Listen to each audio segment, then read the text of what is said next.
Hey guys, so here's my mystery plant presentation by me, Travaglio-Romeo. So we'll start with just talking about the growing habitat. So 8 seeds were planted into planters, 2 of them per planter, so 4 in total. On day 1, they were buried about 1 to 2 centimeters deep in the soil. I kept the soil constantly moist. It's been growing at about 75 to 80 degree weather.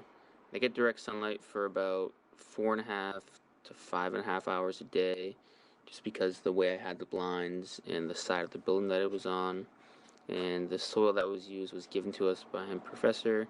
I think it was pretty good and had a lot of nutrients in it, and I think it only positively affected my plant.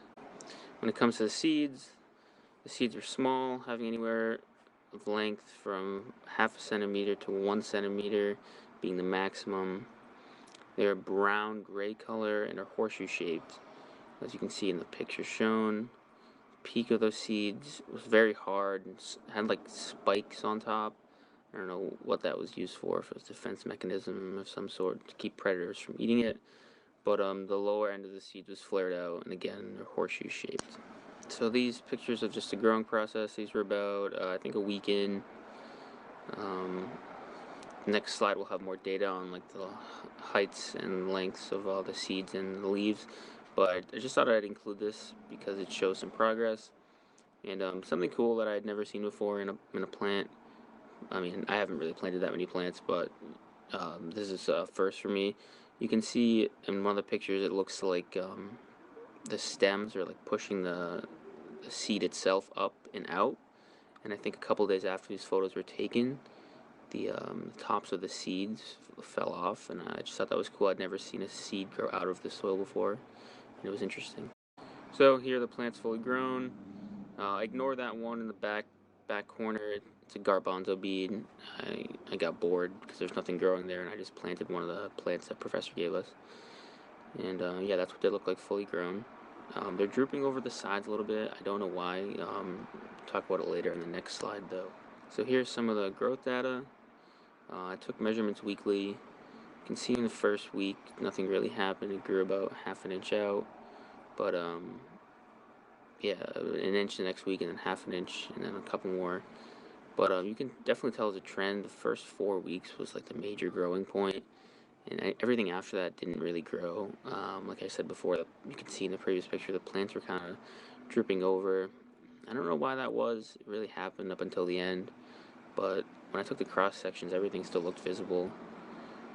But I think it might be due to the soil. Maybe they were kind of overcrowded. The roots were kind of fighting for nutrients and things like that. And yeah, so here's just basically when we get into trying to identify the plant after it's all grown. So one of the big identifiers between plants is it a monocot or a dicot? And once you have this information, it makes it a lot easier to determine the plant just simply based on its morphology. And yeah, we'll talk about the difference between monocots and dicots in the slides to come. So some of the distinguishing factors between monocots and dicots are the stem cross-section, what type of root it has, and then the morphology of the leaves. So just to start with the root, monocots have fibrous roots, which means the roots really spread out, and there's not one big root. And when it comes to the leaf morphology, they usually have like a parallel veniation, and it's very simple leaf.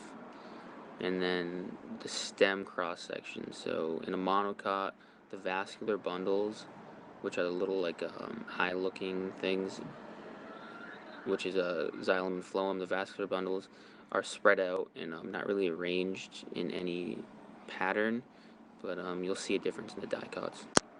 So when it comes to dicots, you can see right off the rip that it has the difference in the roots. There's what's called a taproot, which is one root that goes significantly deeper in the ground and has some side roots called growing off the root hair. The difference in the leaf morphology is veniation. The veins, there's much more of a network of veins that are more complex. And then when it comes to the stem cross-section, you can see that the vascular bundles, so the xylem and the phloem, are arranged in a circular pattern as opposed to scattered all over the vein.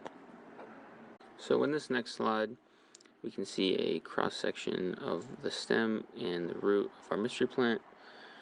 So as far as the stem goes, you can see very clearly that the vascular bundles are organized in a circular manner, indicating that it is a dicot.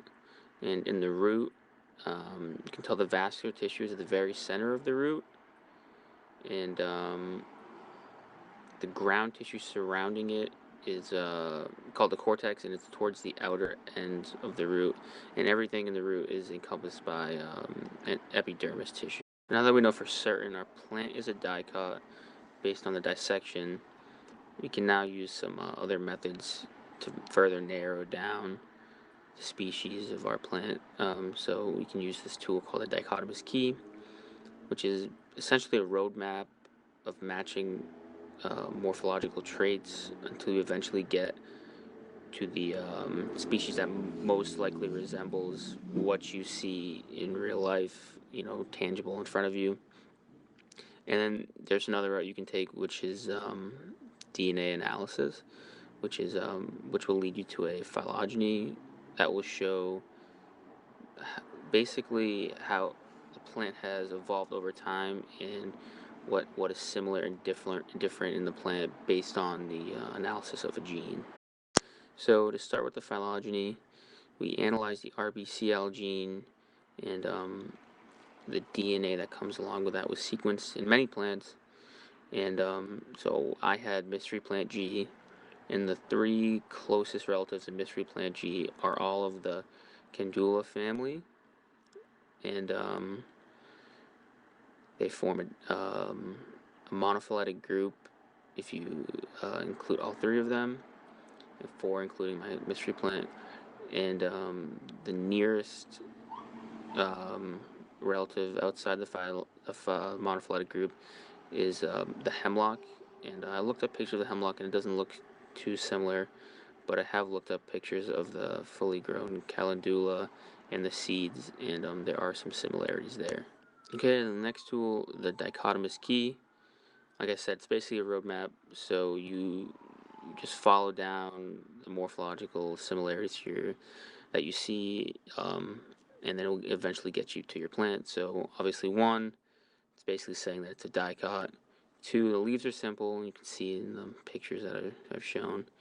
The three of the leaves are not visibly lobed.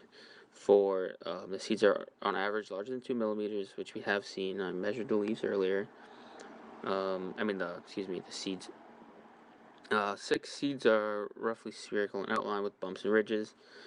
Again, yes, we checked that box because of the pictures earlier. And then boom, this is the moneymaker. Seven, seeds are crescent shaped. I think that's only a trait that's only attributed to my specific plant, and that's what got us to believe that is a calendula plant. So finally, through molecular analysis and using the dichotomous key, we can conclude that we have a plant of the calendula, genera. More specifically, I think it is based on the genetic analysis. I think it's the calendula officinae, but that's just because it matches G the closest. So just some facts about it. It's native to southern Europe. The flower is used as food and dye. There's some pharmacological effects. It's used for ointment, skin rashes, um, abdominal cramps, constipation, just a whole bunch of stuff. And a funny quote I saw on Wikipedia. You can read that on your own time. But basically, I thought it was funny because I had a hard time growing it, but overall, it was a really fun experience.